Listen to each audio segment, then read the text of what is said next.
We're having fish fingers to satisfy our Friday foodie feels, and here's the challenge. These take 10 minutes to cook in the air fryer, and we have exactly 10 minutes to cook everything.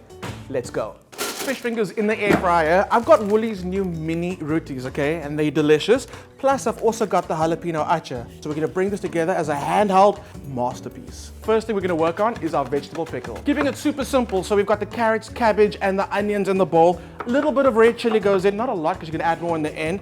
And then for the actual acid, the vinegar or the lemon juice or we'd normally use, I am going for lemons. And this is a quick pickle. We only have 10 minutes. Coriander, salt, and pepper. Rotis into a dry pan. You just want to toast them.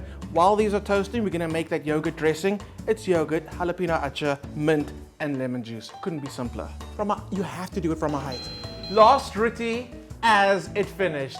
10 minutes, we're eating. We got the beautiful rotis at the bottom, that spicy yogurt dressing, the crispy fish fingers, and of course our quick pickled veggies on top. We have to end it up with a bit of a crunch, and for that, crispy curry leaves. Oh yes.